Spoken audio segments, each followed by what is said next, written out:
সব কিছু করে দেবো, দেখে শুনে একটা দিবে চাকাতে। করো, একটু সাহায্য করছো। তাই তো করছি আমরা।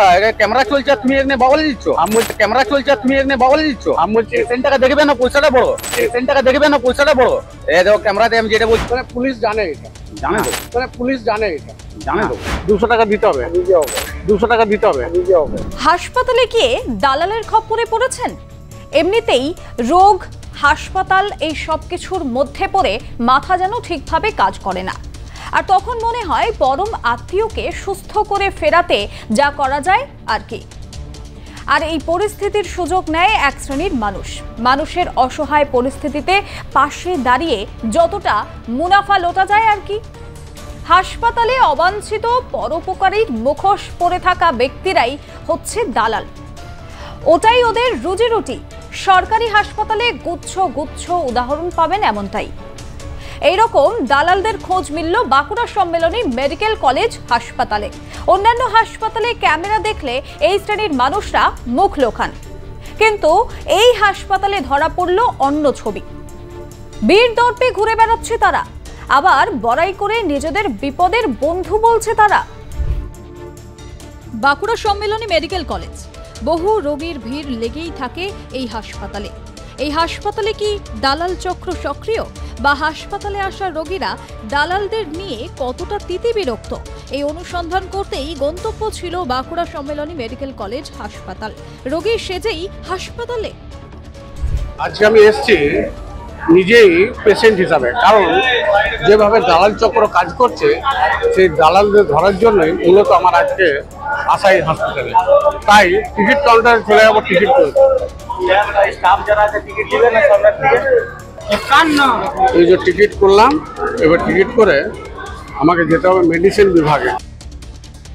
দুদিন ধরে হাসপাতালে এভাবে ঘুরে বেড়াতেই নজরে এলো কয়েকটা চেনা মুখ। হাসপাতালে অ্যাম্বুলেন্স ঢুকলেই তাদের দেখা মিলছে। রোগীদের ভিড়ের মধ্যে ঢুকে বুঝে নিচ্ছে হিসাব নিকাশ। ছাড়ো না, তুমি ওরা কথা বলো, কত বলো। সব কিছু করে দেবো, দেখে শুনে একটা দিবে চাকাতে। আর দরকার নেই। না না করো, একটু সাহায্য করছো। তাই তো করছি আমরা। ক্যামেরা চলছে আর তুমি এখানে বাবলে দিচ্ছ। আমি বলছি সেন্টারটা দেখবে না, পয়সাটা বড়। না না, পেশেন্টটা বড়। এই দেখো ক্যামেরাতে আমি যেটা বলছি বাস্তব কথা। এরকমই অনেককেই নজরে এলো হাসপাতাল চত্বরে। কেউ মুখ লুকিয়ে পালালো, তো কেউ ক্যামেরার সামনেই অকপটে জানালো তারা এভাবে রোজগার করে, কারণ কাজ নেই। সরকারি কর্মচারী লয়, তাহলে আমরা এমনি এখানে লোকাল ছিল, আমরা এখানে ইয়া কিছু সেবাটা দিই আমরা। 2 পয়সা নিয়ে পড়ে। হ্যাঁ, কত টাকা করে পান? ওই তোমার ধরে নাও 30-40 টাকা যে যেমন দেয়। দেখলাম যে 100 টাকা 150 টাকাও করে। হ্যাঁ, তার বেশি না। সারাদিন তো এটা আর তারপরে কি আপনার সরকারি চাকরি? না না, সরকারি আমাদের মোটেই না। এই পুলিশ প্রশাসন কিছু বলে না না, আমরা পুলিশকে আমরা ইয়ে করা আছে যে আমরা করে খেতে পারি বেকার ছিল। পুলিশের কাছে কি বলা আছে? বলা যায় যে আমরা বেকার ছিল, 2 পয়সা পেশেন্ট গুলো খাই, তো ওরা বলা যে ভালো করে খাবি, লোকের কাছে জুলুমি করবি না। তাই আমরা 100, 150, 50, 60 যা দেয় তাই আমরা সেটাই আমরা নিই। মানে পুলিশ জানে এটা, জানে তো, ওটার জন্য বলা যায় সব থানা আমাদের অর্ডার করাই আছে। কত থানা থেকে অর্ডার করা আছে? হ্যাঁ, ওগুলো আমরা সব করা আছে। বেশি দিস না, পাবলিক কাজ জুলুমি করবি না। 100, 150, 50, 60 যা দিবে কাজ চালু করে স্ক্যান, ফটো, ভর্তি, হ্যান ত্যান সব কিছু করে দিবি। 100, 150 যা দিবে নিয়ে নিবি। যখন অ্যাক্সিডেন্ট হয় তখন তো ওগুলো আমরা জানি, আমরাই নামে। এক গাড়ি 2 গাড়ি পেশেন্ট যখন অ্যাক্সিডেন্ট হয়েছে, তুলাতুলি ফটো আমরা ভর্তি মতে এডমিট সালাই ফালাই আমরাই ধরে জোর জবরদস্তি সালাই করে টিপে টাপে কি। হ্যাঁ, আমরাই তো অনেক দিন ধরে। হ্যাঁ, আমরা অনেক দিন থেকে ধরে এগুলো করছি। এটা রুজি রুটি। হ্যাঁ, এই যে টাকা নিয়ে কাজটা করে দাও। না, আমাদেরকে জবরা ফেলার জন্য ডাকে, 50-100 দেয়, আমরা ফেলে দিই। আমাদের তো আর কাজ বাজ নেই, তার জন্য আমরা আসি। যদি কোনোদিন ভবিষ্যতে কাজ হয় তার জন্য। মানে একটা আশা নেই। আশা নেই। কি কি কাজ করো? কাজ এমনি জবরা ফেলি, এই যে এমনি সাইডে দুটো ফেললে বিচিং আর দেওয়া দিয়ে করি। পেশেন্ট পার্টিকে ধরে যদি হেল্প করতে হয়, সাহায্য করা হয়। এমনি মানে যারা প্রতিবন্ধী আর তাদের এই সাহায্য, যাদের কেউ নেই সাহায্য করো। হ্যাঁ, তার বিনিময়ে কত টাকা পাও মোটামুটি? এবার কেউ যদি দেয় তাদের কিনে নিই, না হলে নিই না কারো কিনে। না তাও মোটামুটি কিভাবে কেউ দেয় 10 টাকা, 20 টাকা, 50, 100। না 50-100 তো কেউ দেয়নি আজ পর্যন্ত। যাদের 10-20 টাকা। হ্যাঁ, এমনি আর কিছু না। দালালদের তো কথা শোনালাম, এবার শোনাবো হাসপাতালে আসা রোগীদের পরিজনদের কথা। আমরা কথা বলেছিলাম তাদের সঙ্গে। অনেকেই এক বাক্যে বললেন দালালরা টাকা নিক, কিন্তু পরিষেবা পেতে অসুবিধা হয় না। তার কারণ এই হাসপাতালে গ্রুপ ডির সংখ্যা কম। বলুন তাদেরকে বাধ্য হয়ে করতে হয়, এবং পেশেন্ট পার্টি থেকে আমাদের সামান্য পয়সার বিনিময়ে আমিও উপকার পাচ্ছি, অনেক সুবিধা হচ্ছে। এটাও তো একটা ঘটনা। তো এই দালাল চক্র যদি রোকা যায় তাহলে কি করতে হবে?